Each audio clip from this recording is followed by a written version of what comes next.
Hello everyone, আসসালামু আলাইকুম। Welcome back to my another video. সবাই কেমন আছেন? আলহামদুলিল্লাহ আমি ভালো আছি। যে যেখানে আছেন সবাই অনেক সুস্থ আছেন, ভালো আছেন। আপনাদের সুস্থতা কামনা করে আজকের ভিডিওটা শুরু করছি।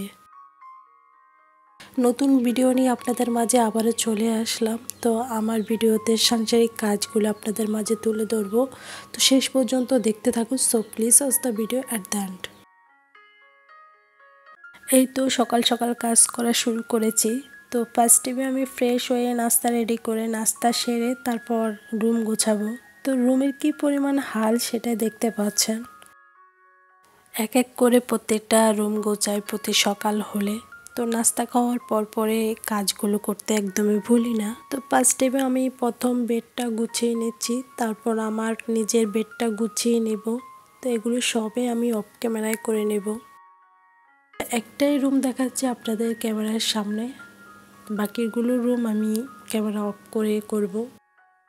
আমার না খুব ইচ্ছা ছিল এরকম একটা সংসার হবে, এখানে কারো হুকুমদারি চলবে না, এখানে কারো হুকুমদারি ভাবে চলতে হবে না, কারো কথা মতো চলতে হবে না, এখানে শুধু আমি আমার মতো করে চলবো। আর ওই সংসারটা শুধুমাত্র আমার হবে, শুধুমাত্র আমার। আমার যখন যা খেতে ইচ্ছা করবে আমি তাই খাবো। ইচ্ছে হলে কাজ করব, ইচ্ছা না হলে কোনো কাজই করব না। আলহামদুলিল্লাহ, ঠিক ওই রকম একটা সংসার পেয়েছি।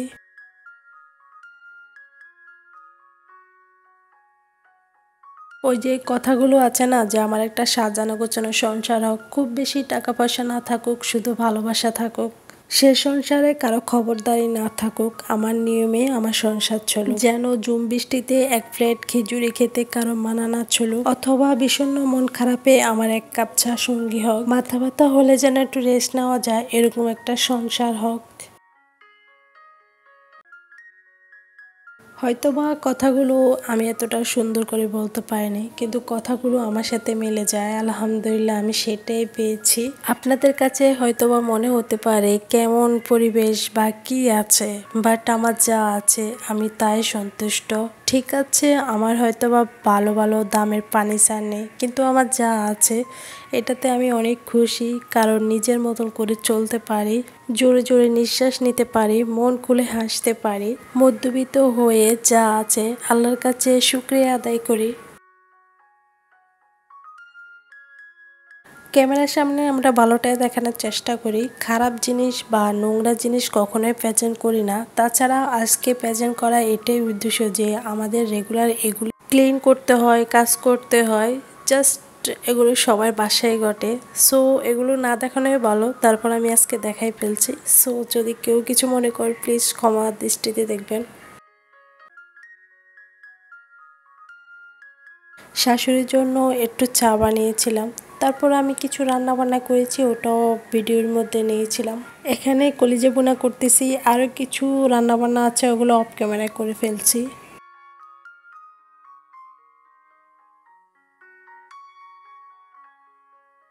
চাঁদে আসছি কাপড় চোপড় নেওয়ার জন্য।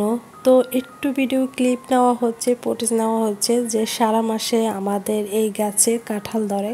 কাপড় চোপড় নেওয়ার জন্য ছাদে উঠলে সব সময় আমি একটু হাঁটি, যে এখানে সেখানে একটু হাঁটি কোথায় কী আছে।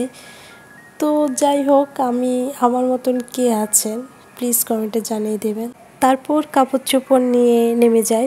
তো আমি ছাদের থেকে এসে একদম ঘেমে গেছিলাম, কারণ অনেক রোদ উঠছিল আজকে। ফ্যানের নিচে বসে একটু রেস্ট নিব, তারপর আমি বিছানাটা গোছাবো। দেখতে পাচ্ছেন আমার বিছানার অবস্থা অনেক পরিমাণে খারাপ।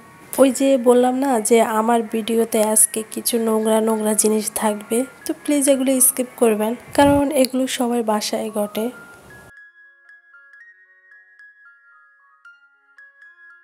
আমি রেক্সিনটা বিছিয়ে নিচ্ছি, যেহেতু বাসায় বাচ্চা আছে, যেহেতু আমার দেবরের ছেলে আছে, তো যার কারণে মাস্ট এটা বিছানো। তো যেহেতু এটা আমার কাছে খুব আনস্মেট লাগে, তারপরেও আমি অনলাইন থেকে একটা ওয়াটারপ্রুফ অর্ডার করব, দেখা যাক ওটা বিছিয়ে নেব। বিছানাটা জেরে নিচ্ছি, আর এর মাঝে মাঝে বৃষ্টিও চলে এসেছে। এত পরিমাণে রোদ ছিল, তার মাঝে এখন বৃষ্টি চলে এসেছে। তো যাই হোক, আমার ভিডিওটা কেমন হয়েছে, কে কোথা থেকে আমার ভিডিওটা দেখছেন অবশ্যই কমেন্টে জানিয়ে দেবেন। ভিডিওটা যদি ভালো লাগে তাহলে একটা লাইক দিয়ে দিবেন, আর যদি একটু বেশি ভালো লাগে থাকে তাহলে অবশ্যই সাবস্ক্রাইব করে সঙ্গেই থেকে যেতে পারেন। আজকে এতটুকুই ব্লগ। সবাই ভালো থাকবেন, সুস্থ থাকবেন। আল্লাহ হাফেজ, আসসালামু আলাইকুম। নেক্সট ভিডিওতে অবশ্যই দেখা হয়ে যাবে। বাই।